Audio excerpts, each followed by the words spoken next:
After my son died, his widow took control.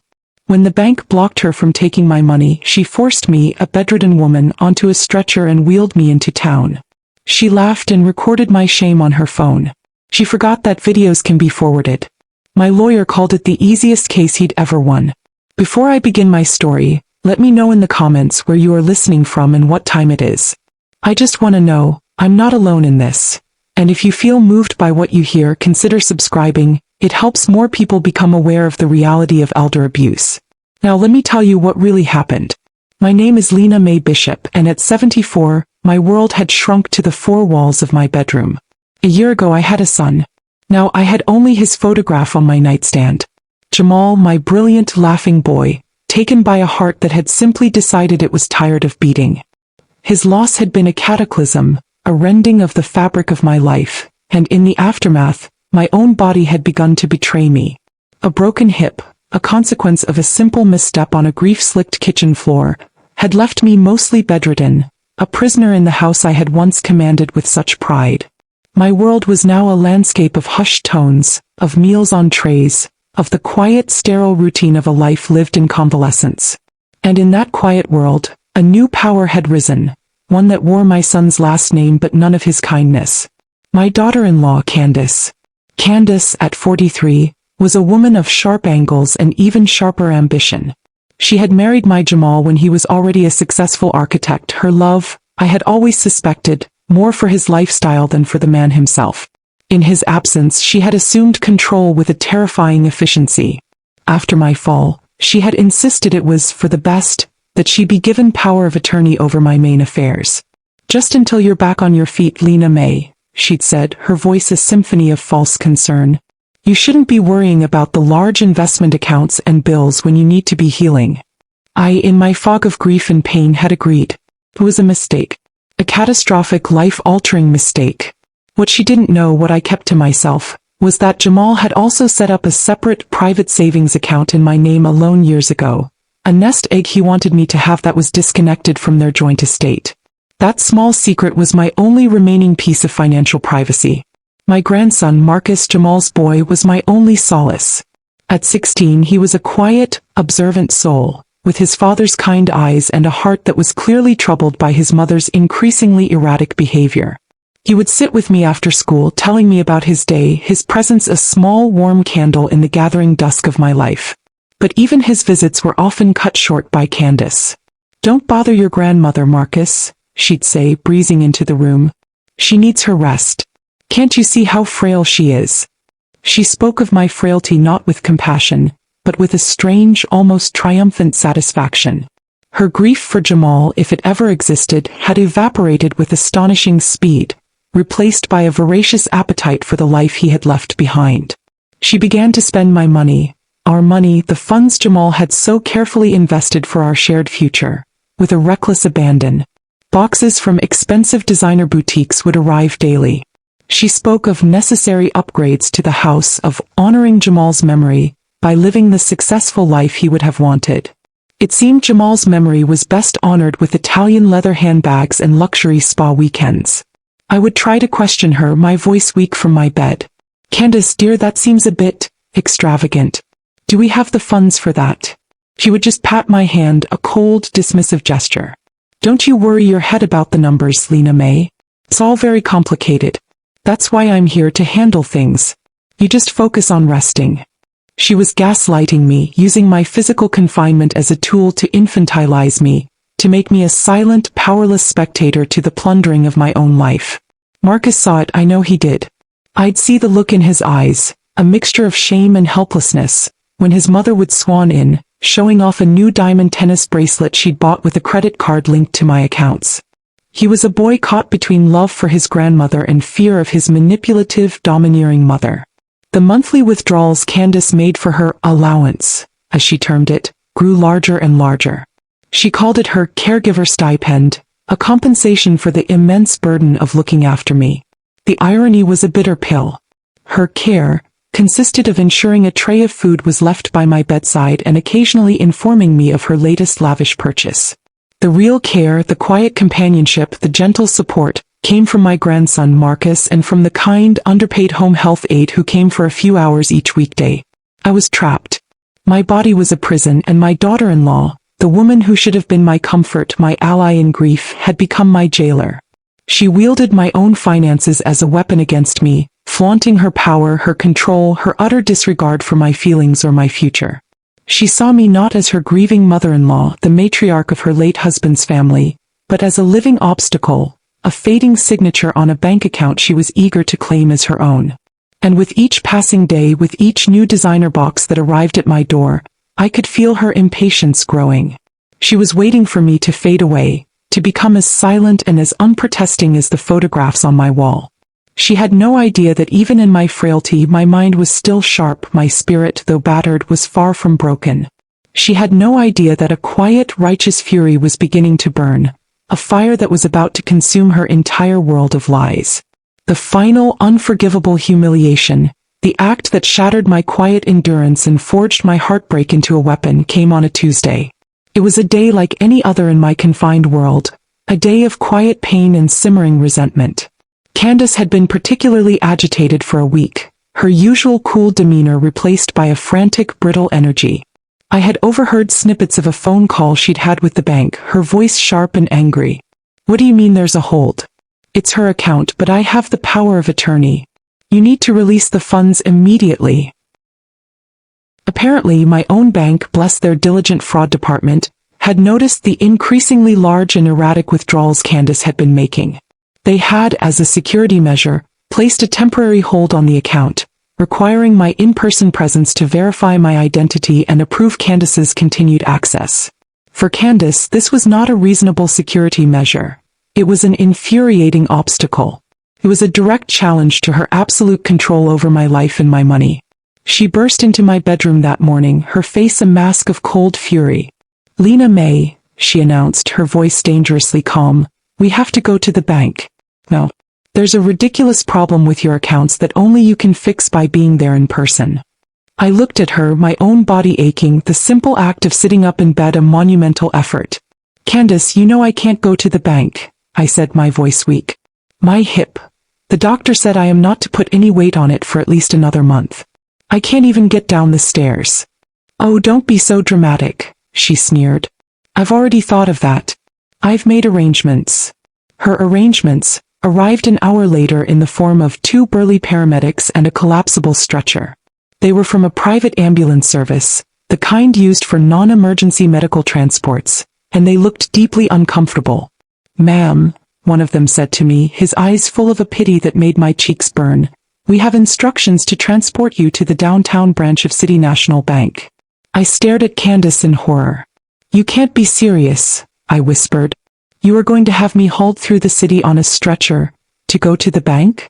"Of course I'm serious," she said, pulling out her phone, a cruel, triumphant smirk on her face. "The things I have to do to get my monthly allowance. The bank wants proof the old queen is still with us, well, they're going to get it. And I'm going to document this whole ridiculous ordeal for my records. For insurance." Her phone was already up, recording. As the paramedics, with gentle, apologetic hands, began to transfer me from my bed to the hard, narrow stretcher, Candace followed, her phone held high. She filmed my pained grimace, my helpless state, my utter humiliation. She was laughing, a low, cruel chuckle. "Smile for the camera, Lena May," she chirped. "Try to look alive." The journey was a nightmare. I was strapped down, staring up at the stained ceiling of the ambulance, every bump in the road a jolt of pain through my hip. But the physical pain was nothing compared to the profound, soul-deep degradation. Then came the parade. They wheeled me out of the ambulance and into the busy, echoing lobby of the downtown bank. On a stretcher. In my dressing gown and slippers, a thin blanket my only shield against the curious, pitying stares of the lunchtime crowd. People stopped and gawked. Bank tellers peered over their counters. Security guards looked on, their expressions a mixture of confusion and concern. I felt like a circus animal, a freak show exhibit, my frailty, my vulnerability on full public display, all orchestrated by the woman who bore my son's name. Candace glided beside the stretcher, her head held high, playing the part of the long-suffering, dutiful caregiver forced to take extreme measures for her difficult mother-in-law. She spoke to the bank manager in a loud, martyred voice, detailing the inconvenience this had caused her, the ridiculous red tape she had to endure. The bank manager, a kind-faced woman who looked at me with deep sympathy, expedited the process. I signed the necessary papers with a trembling hand, my face burning with shame, wanting nothing more than to disappear. As they wheeled me back out, Candace was still filming. "Well, that was an adventure, wasn't it?" she said to her phone's camera, panning to my face. "All this just to prove you're still kicking. What a system." She laughed again. Back in the ambulance, I closed my eyes, the image of those staring, pitying faces seared into my memory. The humiliation was complete. She had not just controlled me, she had made a spectacle of my helplessness. She had turned my pain into her content, my dignity into her joke. She thought she had won. She thought she had proven her absolute power over me. She had no idea that her cruel, arrogant performance, the vile video she was so proud of, the very evidence of my deepest shame, was about to become the instrument of my righteous, devastating revenge. She had filmed her own downfall. And I, the old queen, was about to checkmate her king.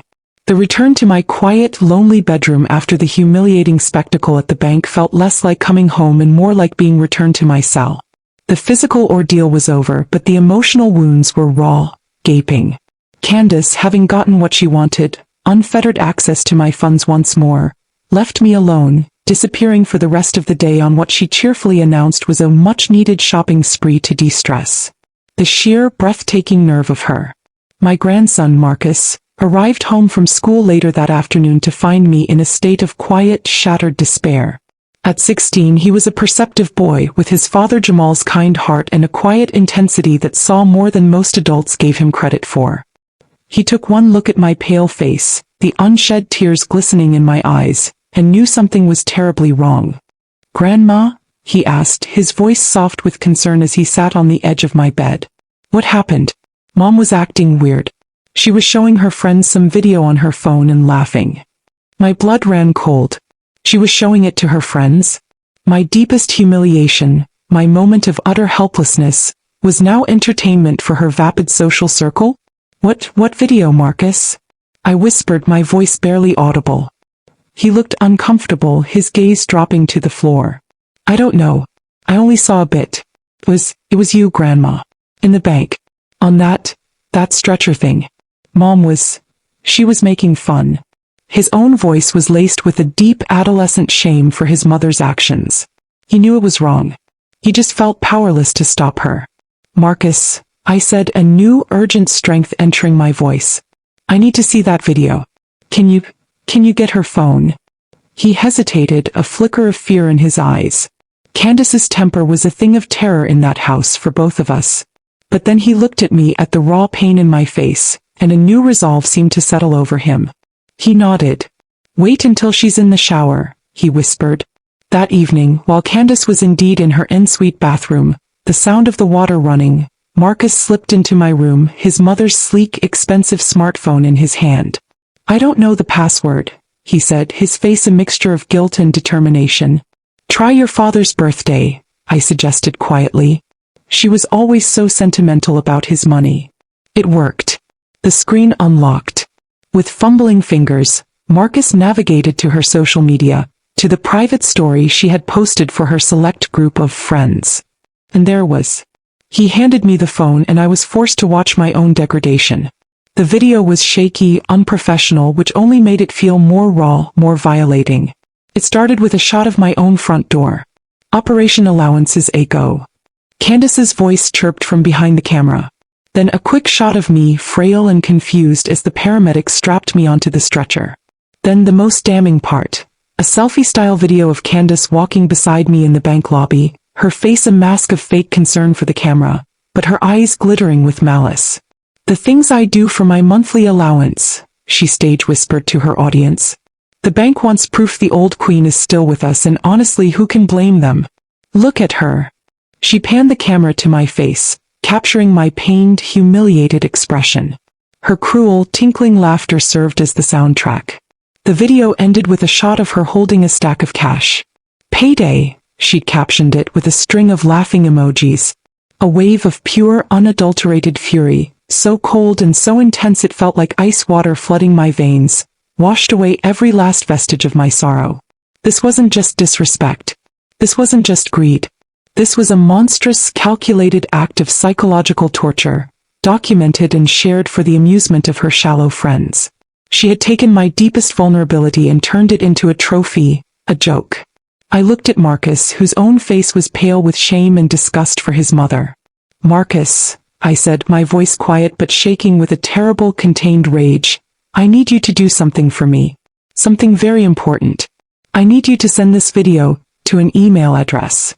I gave him the email address of my oldest and dearest friend, Janice, a woman I trusted implicitly, a woman whose own son was a lawyer. I knew Janice would know what to do, who to call.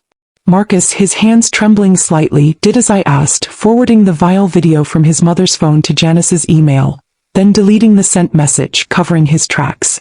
"Good boy," I whispered, taking the phone from him. "Now go. And forget this ever happened. This is my fight now." He nodded, a look of profound relief and a newfound respect in his young eyes. He understood. He was on my side. After he left, I lay back against my pillows. The image of Candace's laughing face burned into my memory. The humiliation, the pain, it was all still there. But it was no longer a weight crushing me. It was fuel. It was evidence. She had, in her supreme arrogance, handed me the very weapon I needed to destroy her. She had filmed her own crime. And I, the old queen she had so gleefully mocked, was about to start a war she could not possibly win.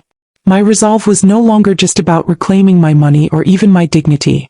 It was about absolute, unequivocal justice. And I would have it. In the quiet solitude of my room, the vile images of Candace's video replaying in my mind, a profound shift occurred. The grieving, helpless widow, the frail woman on the stretcher, was gone. In her place sat a cold, calculating strategist, a woman whose very soul had been tempered into steel by an unbearable betrayal. My target was clear: Candace. My weapon, her own arrogant cruelty so neatly packaged in a digital file. But I knew I couldn't wield that weapon alone. I needed an expert, a legal gladiator who could turn my private humiliation into Candace's public and financial ruin. My first call was to Janice, my oldest friend, to confirm she had received the email from Marcus. Her voice, when she answered, was a low, furious hiss. "Lena May," she said, dispensing with pleasantries, "I have seen it. That she-devil. I have no words. What she did to you is an abomination. Tell me what you need. My son David, he's a good lawyer, but he's in family law. For this, you need someone else. You need a shark." And she knew just the one. She gave me the name of a lawyer named Diane Warren, a woman legendary in our city for taking on complex, high-stakes cases of fraud and financial abuse, and for dismantling her opponents with a terrifying surgical precision. She was expensive, ruthless, and, according to Janice, the absolute best. The funds in my private savings account, the money my late son Jamal had left me, would now be used not for my quiet retirement but to fund this war. It took me another day to gather my courage. Making that call felt like the final, irrevocable step across a Rubicon. Once I set this in motion, my family, however fractured it already was, would be shattered forever. But then I pictured Candace's laughing face on that video and I knew I had no other choice. I called Ms. Warren's office, using the pretense of a medical call to the nurse's aide, my voice low and discreet. I explained to her stern-sounding secretary that I was a homebound senior seeking counsel on a matter of urgent and sensitive financial exploitation. I mentioned my friend Janice's name. An appointment was made for Ms. Warren to call me the next afternoon. That phone call was one of the most important of my life. Diane Warren's voice was crisp, professional, devoid of the sentimental pity I had grown to dread. She was all business. "Mrs. Bishop," she began, "my associate has briefed me on your initial query. You believe your daughter-in-law, who holds your power of attorney, is mismanaging your funds and is engaged in emotionally abusive behavior. Can you provide specifics?" With a calm that surprised even myself, I did. I told her about Jamal's passing, about Candace assuming control, about the escalating expenses, the lies, the manipulation. And then I told her about the bank, the stretcher, and the video. "And you have this video, Mrs. Bishop?" Ms. Warren asked, a new sharp interest in her voice. "My grandson forwarded it to a secure email account before deleting it from his mother's phone," I explained. I can give you the password. There was a pause on the line as she, presumably, had an associate access the email and view the file. I could hear a low murmur, then silence. When Ms. Warren came back on the line, her voice had changed. The professional detachment was gone, replaced by a cold, controlled fury that mirrored my own. "Mrs. Bishop," she said, her voice like ice. "What I have just witnessed is not just emotional abuse. It is a profound and public degradation. Your daughter-in-law is not just a greedy, manipulative woman. She is a fool. A fool who has documented her own crime. This video, this is the kind of evidence lawyers like me dream of. It is irrefutable. It is devastating. And it will be the centerpiece of her utter destruction." A wave of pure, unadulterated relief washed over me. He saw it. She saw the full scope of Candace's evil. "What can we do?" I asked, my voice barely a whisper. "We can do everything," she replied, her voice now brimming with a fierce confidence that felt like a shield. "First, we file an emergency ex parte motion with the court. We will petition to have her power of attorney immediately suspended, citing gross financial malfeasance and elder abuse. We will use the video as Exhibit A to prove her character and her unfitness to act as your fiduciary. The judge will likely grant it immediately based on this evidence, freezing her access to your accounts before she even knows what's happening." She continued, outlining the strategy, each word a step on the path to my liberation. "Simultaneously, we will file a civil lawsuit against her. We will sue for the return of every penny she has stolen or squandered. We will sue for damages for intentional infliction of emotional distress, using that video as our primary evidence. We will subpoena her friends, the ones she sent the video to testify about her mockery of you. We will subpoena her bank records, her credit card statements, and we will unravel her entire web of lies and deceit." She wasn't finished. "And Mrs. Bishop," she added, her voice dropping to a low, dangerous tone, "we will also be sending a copy of this video, along with a formal complaint, to the district attorney's office. Her actions, particularly the potential financial fraud and the clear psychological abuse of a vulnerable elder, may very well rise to the level of criminal conduct. Jail." The thought had crossed my mind, a dark, fleeting fantasy. Ms. Warren was talking about making it a reality. "Candace thinks she holds all the power because you are physically frail and confined to your bed," Ms. Warren concluded. "We are about to teach her a lesson about the power of truth, the power of the law, and the power of a very good, very expensive lawyer funded by the very accounts she thought she controlled. You just rest, Mrs. Bishop. Let me handle everything. The only thing you need to do now is wait for the fireworks to begin. And I assure you they will be spectacular." As I hung up the phone, I looked around my small, quiet room, the room that had been my prison. But it no longer felt like a cell. It felt like a war room. The battle was coming, and for the first time I knew with an unshakable certainty that I was going to win. The first sign that the legal war machine I had unleashed was in motion came not with a bang, but with a series of frantic, panicked phone calls from Candace. 2 days after my conversation with Diane Warren, my phone began to ring incessantly. It was my daughter-in-law, her voice a shrill, unrecognizable screech of fury and disbelief. "Lena May, what have you done?" she shrieked, her usual cool composure completely shattered. "My cards have been declined. The bank says the accounts are frozen. What did you tell them?" I let her rage, my own voice a calm, placid lake in the face of her hurricane. "I have no idea what you're talking about, Candace," I said, a lie delivered with a sweet, grandmotherly innocence. "Perhaps you should speak to the bank. I'm just an old woman resting in my room, as you know." Her fury was magnificent. She accused me of being senile, of being vindictive, of trying to ruin her. She had no idea that this was just the opening salvo. The very next day, a process server arrived at her door. He served her with a thick, intimidating stack of documents. The lawsuit. The emergency motion to strip her of her power of attorney. The notice of a court hearing scheduled for the following week. Her subsequent call was even more unhinged. "A lawsuit? You're suing me? For what? For taking care of you? For managing your affairs? After everything I've done for you? You ungrateful old..." "Candace," I cut her off, my voice like ice. "My lawyer, Ms. Diane Warren, will be handling all further communication. I suggest you have your own lawyer contact her. Goodbye." I hung up, a small, grim smile on my lips. The emergency hearing was a marvel of legal precision. I attended via a video link from my bedroom, a concession the court made due to my frail health. Candace was there in person, dressed in a somber, expensive suit, her face a mask of practiced victimhood. She looked like the devoted, grieving widow, forced to defend herself against her confused and ungrateful mother-in-law. Her lawyer, a slick man with a smarmy smile, argued that this was all a tragic misunderstanding, that Candace had acted only in my best interest, that I was being manipulated by my grandson Marcus, or was suffering from paranoid delusions. Your Honor, he said with a dramatic sigh, my client has been a dedicated caregiver to her ailing mother-in-law. This lawsuit is a cruel, baseless attack. Ms. Warren stood calm and formidable. Your Honor, she began, her voice cutting through the courtroom's quiet. My client, Mrs. Lena May Bishop, has indeed been the recipient of her daughter-in-law's care. And she has the evidence to prove what that care truly looks like. Then she turned to the large screen set up in the courtroom. With the court's permission, she said, I would like to present Exhibit A.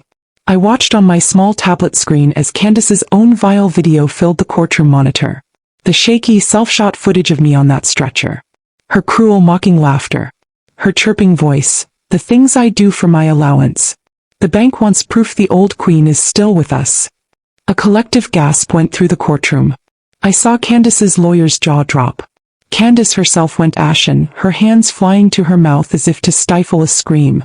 She had forgotten, or perhaps in her arrogance, never even considered that her private social media story could be saved, could be used against her. The video ended. The silence in the courtroom was absolute, deafening. The judge, a stern-faced woman with piercing eyes, stared at Candace, her expression a mixture of disbelief and utter disgust. Miss Bishop, the judge said, her voice like cracking ice, addressing Candace. Do you have any explanation for this? Evidence? Candace could only stammer, her carefully constructed facade crumbling into a pathetic mess of denials and excuses. It was a joke. A private joke. I would never. She's confused. She doesn't understand. I understand perfectly, Your Honor, I said, my voice clear and strong through the tablet's small speaker silencing the room. I understand that my daughter-in-law finds my physical helplessness amusing. I understand that she sees the money my son left for my care as her allowance. And I understand that she believed I was too old, too sick, too weak to ever fight back against her cruelty.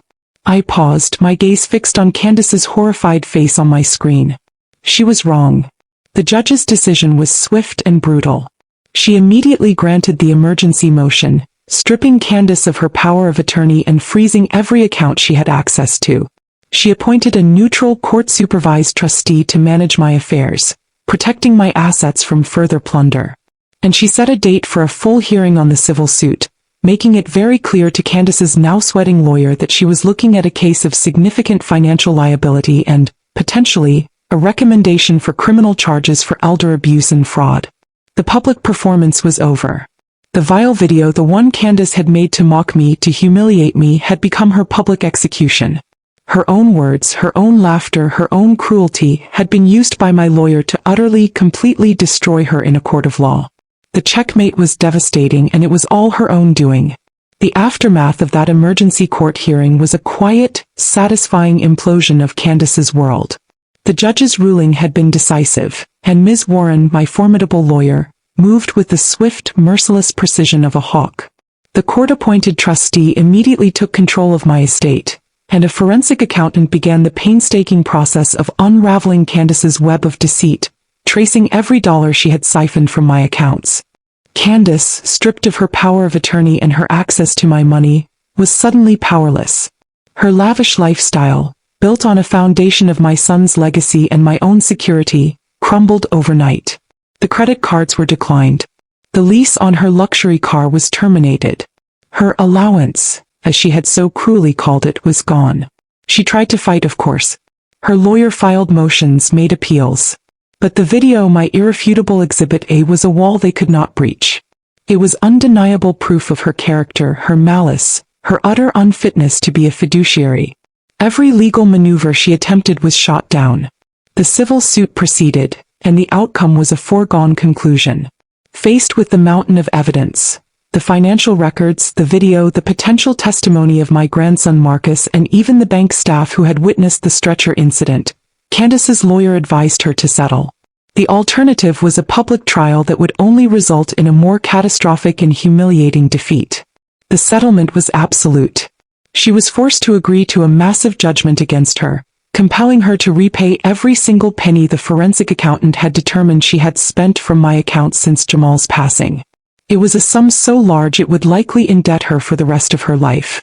The fancy clothes, the spa days, the restaurant meals, all of it now tallied up on a legal document that would be her financial ruin.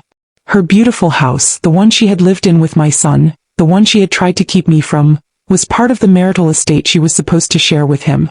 But because she had used marital assets so recklessly and my own funds to maintain it, the judge ordered it sold, with a significant portion of the proceeds going directly to me to satisfy the judgment against her. She was left with almost nothing. Homeless, penniless, and disgraced. Her worst nightmare delivered by due process. My grandson Marcus, who had been living in a state of quiet turmoil, torn between his love for me and his fear of his mother, was finally free. The court, recognizing Candace's instability and manipulative behavior, awarded me temporary guardianship, allowing him to come and live with me in my quiet, peaceful home as soon as I was well enough to have the proper in-home care, all paid for by my own now protected funds. He was a good boy with his father's kind heart, and seeing him safe and free from his mother's toxic influence was a greater victory than any amount of money. And what of Candace? The last I heard, she had moved to a small, shabby apartment on the other side of town, selling off her designer handbags to pay her mounting legal bills. Her friends had of course vanished. Her reputation was in tatters. The video, though never released to the public news, had become a whispered legend in her old social circle, a cautionary tale of greed and hubris. She had been stripped of everything she valued, her money, her status, her home, even in the end her own son's respect. For me, there was no triumphant celebration, no gloating. There was only a profound sense of peace, a quiet, hard-won serenity. I had done it. From my sickbed, frail and underestimated, I had fought back. I had protected my late husband's legacy, secured my grandson's future, and reclaimed my own dignity. My lawyer, Ms. Warren, visited me one last time after the final papers were signed. "You are a remarkable woman, Lena May," she said, a rare, genuine smile on her face. I looked around my quiet bedroom at the photos of Jamal and Marcus, at the sunlight streaming through the window. "No, Ms. Warren," I said softly. "I'm just a mother. And a grandmother. There is no force on earth more powerful than that." My life was forever changed, the scars of Candace's betrayal a permanent part of my story. But they were no longer open wounds.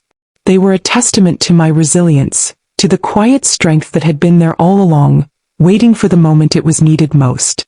I had faced the worst of human nature and had not just survived, I had prevailed. And in the quiet peace of my own home, surrounded by the love of my grandson, that was a truth more precious than any fortune.